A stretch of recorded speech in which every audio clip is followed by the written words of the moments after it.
Well, howdy, ladies and gentlemen. My name is Aaron, and you're tuning into a particularly special deck tech of mine today. My 4-color deck, helmed by Tana the Bloodsower and Ishai, Ojutai Dragonspeaker.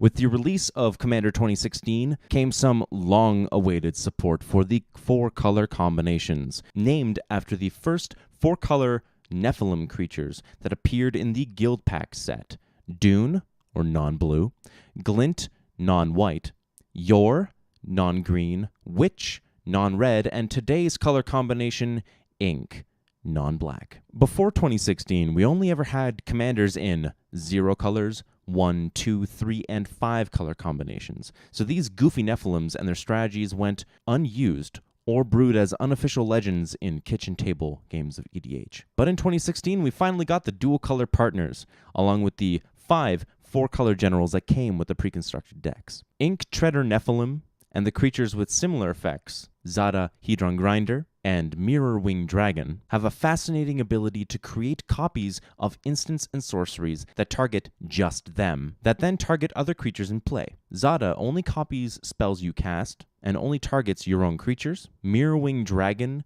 creates copies anyone casts, but they target their own creatures. And Ink Treader Nephilim goes the whole 9 yards, making copies cast by anyone and targeting all legal targets in play. Having this sort of redundancy is amazing for this deck, since we're more likely to draw into it. And having that slight change in wording means that the 31 instants and sorceries in the deck that can target these creatures can give us multiplicative levels of value. Active Treason becomes a 3-mana Insurrection. Twin Flame becomes a 2-mana Kindred Charge, and Unsummon becomes a 1-mana Evacuation. And this is to say nothing about the absurd levels of value you can get from casting and copying something as easy as Snap, Slip Through Space, or Balduvian Rage. Now, EDH as a format cares more for accruing continuous advantage over time through engines you create with your permanents remaining in play. So combat tricks like Simic Charm or Expedite never see play, as their effects are mediocre in a vacuum and then cease to matter at the end of that turn. Being able to effectively change the text on these low converted mana cost spells from target creature to all creatures you control or all creatures in play is what makes or breaks this deck. But let's not put the cart before the horse, as there is some housekeeping that we need to do before we go ham with our goblin, dragon, or Nephilim. And that is, 1, have a board full of creatures, and 2, find our Nephilim, goblin, or dragon. Now, fortunately, we have the creatures covered by having 2 legendary creatures always at our disposal. One of them can make tokens fairly reliably, along with having 19 creatures and 19 token generators in our 99 that tend to lean into our spellslinging strategy like Monastery Mentor and Docent of Perfection, or bleed into other categories such as Utopium Icon, Spawning Breath, and Otherworldly Outburst, or just downright overpowered and hilarious, like Cackling Counterpart, Spitting Image, Fractured Identity, and Metallurgic Summonings. Now, finding our pieces will be a little bit trickier, but I can attest that this deck can accomplish this relatively easily through our various cantrips and tutor effects. Signal the Clans is the lowest costed and perhaps safest way of accessing these creatures, as leaving 1 red and 1 green up until the end step before your turn is pretty easy for us to do, and Signal doesn't suffer the pain of eating a removal spell like Birthing Pod does. Signal can also be tutored and cast by one of our other tutor spells, Sunforger, which is an insane equipment in this deck, even withholding the Nephilim, Goblin, or Dragon, copying the spells you cast with it. Birthing Pod will draw massive hate, but is undeniably a powerful tutor spell. And Bring to Light can get the job done in our colors. Of course, not everything is sunshine and roses in a game of EDH.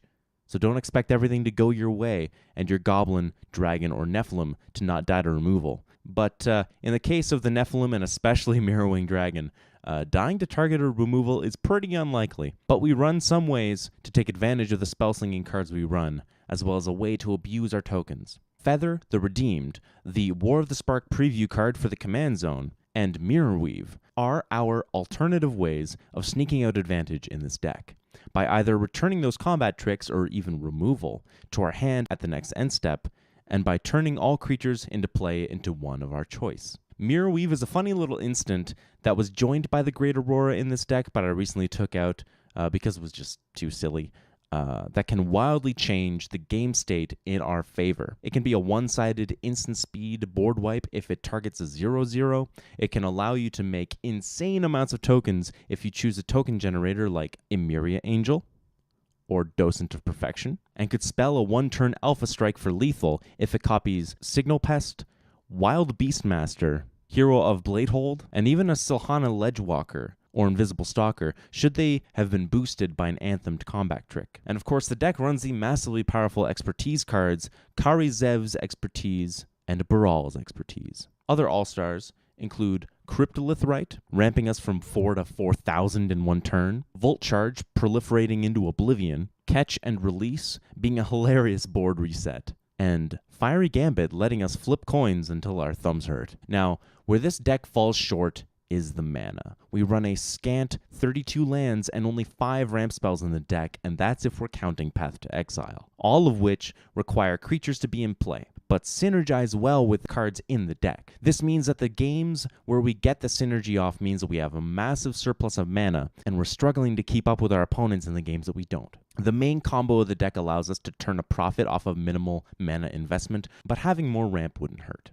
I'd say either drop around 4 to 8 lackluster cards to make room for lands, or make that much room for impactful, ideally land-based ramp spells. Certain spells or combo packages like Mirror Weave could be dropped to make room for such cards, but it's difficult for me to say right now. Regardless, that is the end of today's Deck Tech. I hope you enjoyed, and please go follow me on my other social media platforms and let me know in the comments section what you'd like to see more of in the future. My name is Aaron, and have an awesome day.